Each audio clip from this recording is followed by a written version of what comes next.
নমস্কার, কেমন আছেন সবাই? আমি অর্পিতা। আমার ইউটিউব চ্যানেলে আপনাদের সবাইকে স্বাগত জানাচ্ছি। গত ১৪ই এপ্রিল ছিল আমাদের বাংলার প্রাণের নববর্ষ। বছরের প্রথম দিন মানেই অন্যরকম এক অনুভূতি।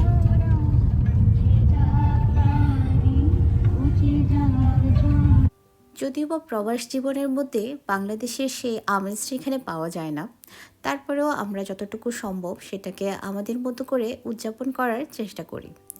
আর সেদিন আমাদের বাড়তি পাওনা ছিল, যেহেতু আমার হাজব্যান্ডের ছুটি ছিল, তাই আমরা একটু ঘুরতে যাওয়ার সুযোগ পেয়েছিলাম।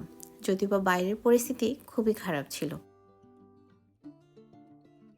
যদিও বা আমরা বাইরে যাওয়ার প্ল্যানটা খুব হঠাৎ করেই করি, কিন্তু তারপরেও যেহেতু নববর্ষ বলে কথা, তাই আমরা নতুন শাড়ি আর নতুন জামা কাপড় পরতে একদমই ভুলিনি। আসলে বছরের প্রথম দিনটাই নতুন জামা কাপড় পরে আর নতুনভাবে একটু সাজুগুজু করে ঘুরতে পারলে সত্যিই খুব ভালো লাগে। যেহেতু আমরা খুব হঠাৎ করে বের হয়েছি, তাই এত চিন্তা ভাবনা করে আমরা বের হতে পারিনি। আর আমাদের বাসা থেকে বের হতেও বেশ অনেকক্ষণ সময় লেগে গিয়েছিল। আর হাতের কাছে আমরা যে রেস্টুরেন্টটা পেয়েছি সেটাতেই আমরা চলে গিয়েছিলাম। যদিও বা আমাদের প্রথমে ইচ্ছে ছিল অন্য একটা রেস্টুরেন্টে যাওয়ার, কিন্তু আমরা যেতে যেতে আসলে আমাদের অ্যাড্রেসটা একটু ভুল হয়ে গিয়েছিল, যার কারণে আর সেটাতে যাওয়া সম্ভব হয়নি। চোখের সামনে আমরা যেটা পেয়েছিলাম সেটাতে করে আমরা আমাদের লাঞ্চটা করেছিলাম সেদিন। সারা জীবন আমার প্রবাসে থাকতে খারাপ না লাগলেও বিশেষ বিশেষ কিছু মুহূর্তে আমার দেশের জন্য খুব বেশি খারাপ লাগে। আর তার মধ্যে এই পয়লা বৈশাখটা অন্যতম।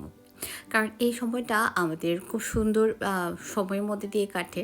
যেহেতু পয়লা বৈশাখ এবং চৈত্র সংক্রান্তি সব একসাথেই হয়। তো সব কিছু মিলে আসলে সুন্দর একটা পরিবেশ থাকে, যেটা এখানে একেবারেই আমরা পাই না।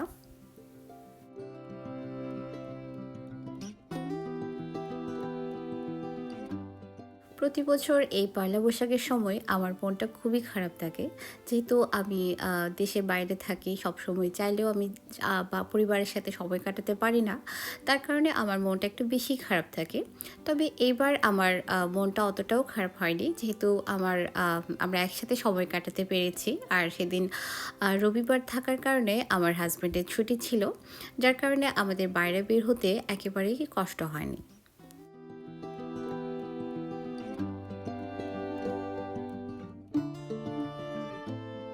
শাড়ি পরতে বরাবরই আমার খুব ভালো লাগে। যদিও বা আমি খুব একটা ভালো শাড়ি পরতে পারি না, কিন্তু তারপরেও আমি যখনই কোনো সুযোগ পাই শাড়ি পরার, একেবারেই সেই সুযোগটা ছাড়ি না। আর যদিও বা এখানের পরিবেশ আর এখানের পরিবেশগত কারণে আমাদের শাড়ি পরা একেবারেই হয় না।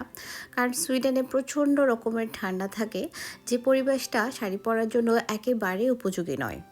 আর শাড়ি পরতে গেলে আসলে অনেক কষ্ট হয়, যে কারণে আমরা শাড়ি পরাটা ইচ্ছে থাকলেও বাদ দিয়ে দিই কোনো কোনো সময়।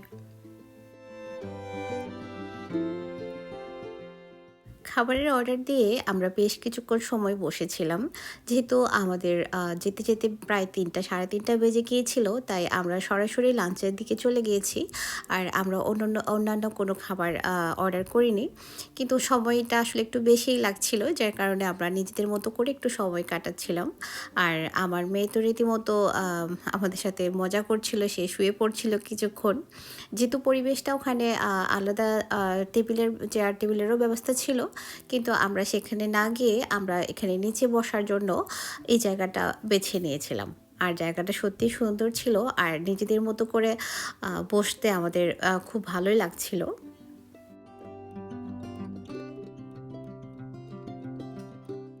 আমরা যখন নিজেদের মতো করে বসেছিলাম, তখন আরিয়ানা এসে কিছুক্ষণ পরপর সে আমাকে আর ওর পাপাকে আমাদের রাজা-রানীর মতো ট্রিট করছিল। আমাদেরকে সে আ কিছু জিনিসপত্র এনে দিয়ে একেকবার আমাদেরকে সালাম দিচ্ছিল, আর একবার নিয়ে যাচ্ছিল ওর বাবার কাছে। বিষয়টা আসলে খুব মজারই ছিল।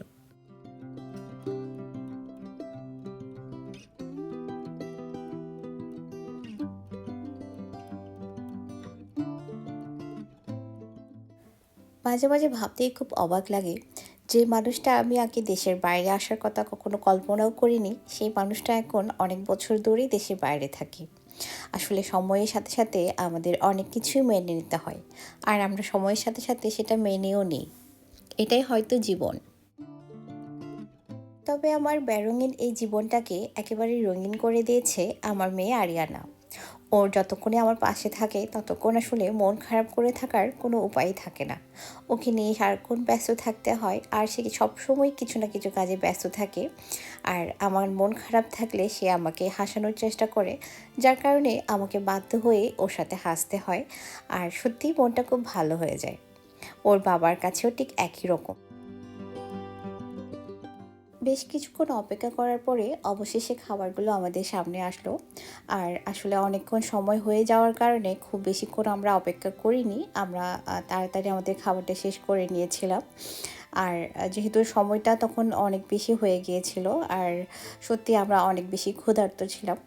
যদিও বা পয়লা বৈশাখে আমাদের পান্তা ইলিশ খাওয়ার দরকার ছিল, কিন্তু সেই সময় বা সুযোগ ছিল না বলে আমরা অন্যান্য খাবারই আমরা সেদিন খেয়েছিলাম।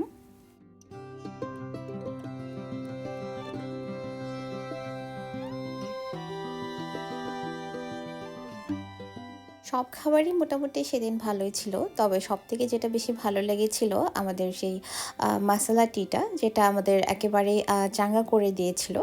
আসলে সেদিনের ওয়েদারটা খুব বেশি ভালো ছিল না, একেবারেই বৃষ্টিস্নাত ছিল। যার কারণে আমাদের ১ কাপ চায়ের আমাদের খুব দরকার ছিল।